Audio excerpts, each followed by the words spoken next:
Good evening, everyone. Settle in, turn down the lights, and make sure you're not alone, because tonight's tale is one that will chill you to the bone. This is a first person account of a near death experience involving ghosts. Prepare yourself for a journey into the unknown. Now, smash that like button if you're a compassionate ghost hunter. Subscribe for more stories where empathy meets the eerie. I had always been a skeptic when it came to the supernatural. Ghosts, spirits, and all that paranormal stuff seemed like nothing more than figments of an overreactive imagination. But that was before the night I found myself at the old Miller farmhouse. It was a cold, windy evening, and I had just finished a late shift at the local factory. As I drove home, my car's engine sputtered and died. Stranded in the middle of nowhere, I noticed the silhouette of an abandoned mill and farmhouse at the distance. With no other option, I decided to seek shelter there until I could call for help. The house had been deserted for decades, ever since the Miller family tragically perished in a fire. Local legend claimed it was haunted, but I dismissed those as mere stories. I grabbed my flashlight and made my way through the overgrown path leading to the front door. The wind hollowed when the branches of the ancient trees seemed to reach out like skeletal fingers. As I approached the house, I noticed a chill in the air that went beyond the cold of the night.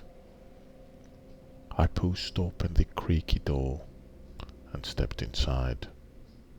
The air was thick with dust, and the scent of decay filled my nostrils.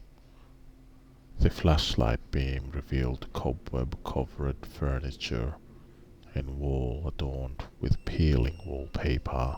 I moved cautiously through the rooms, each one filled with the remnants of a long-forgotten life. A broken mirror in the hallway reflected my anxious face. I couldn't shake the feeling that I was being watched. My rational mind struggled to suppress the growing sense of dread. I found a relatively intact room and decided to wait there until morning. As I settled into an old, moth-eaten chair, I heard a faint whisper. At first, I thought it was the wind playing tricks on me, but the whisper grew louder, more insistent. It was a voice, faint and distant, calling my name. John, John. I froze, my heart pounding in my chest. How could anyone around here know my name? The voice continued, now accompanied by the faint sound of footsteps. I shone my flashlight around, but there was no one there. The air grew colder, and I could see my breath misting in the beam of the light.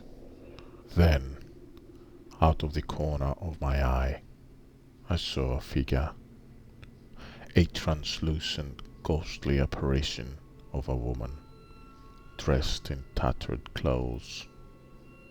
Her eyes were hollow, her expression one of sorrow and despair.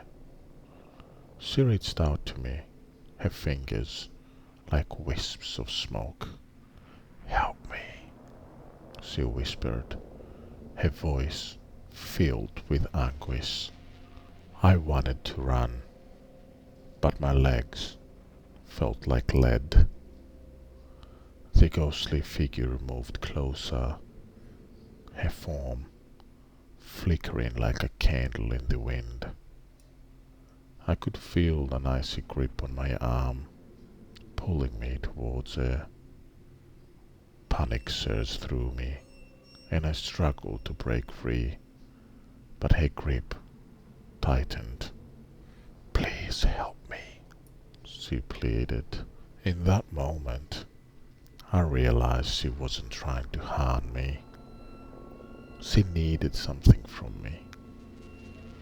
Gathering my courage, I asked, "What do you want?" "Find my son. Save him," she whispered before vanishing into thin air. I was left alone in the dark, my mind racing. What did she mean? I couldn't shake the feeling that I needed to uncover the truth. I searched the house, and in the attic I found an old, dusty journal. It belonged to Mrs. Miller. The pages were filled with heartbreaking accounts of her family's final days. The fire that consumed the house wasn't an accident. It was a desperate act to escape something far more sinister. Her son, little Timmy, had gone missing shortly before the blaze.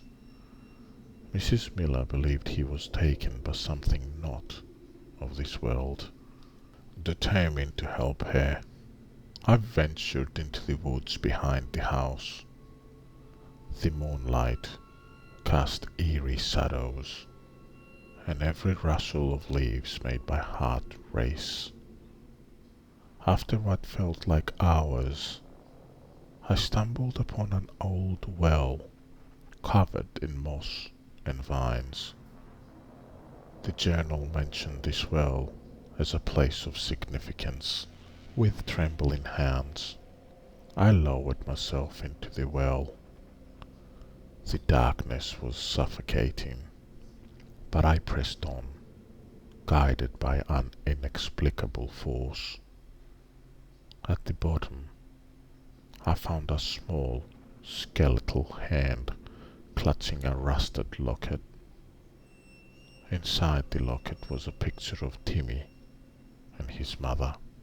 As I emerged from the well, the ghostly figure of Mrs. Miller appeared once more. This time she looked different, her expression one of gratitude. "Thank you," she whispered, before fading away. I knew I had done what she asked. I had brought closer to her restless spirit. As I made my way back to the house, the first light of dawn broke through the trees. The air felt warmer, and the oppressive weight that had hung over the place seemed to lift. I never spoke of that night to anyone. Some things are best left unsaid, but I no longer doubt the existence of ghosts. That night, I came face to face with the supernatural, and it changed me forever. And that, my friends, is the story of my near-death encounter with ghosts. Remember, the next time you hear a whisper in the dark or feel a chill down your spine, it might not just be your imagination. Stay safe, and if you enjoyed this story, don't forget to like and subscribe for more chilling tales. Until next time, sleep tight and don't let the ghosts bite. And remember, you can always reach me on real@gameacademics.vip. Thank you everybody, and good night.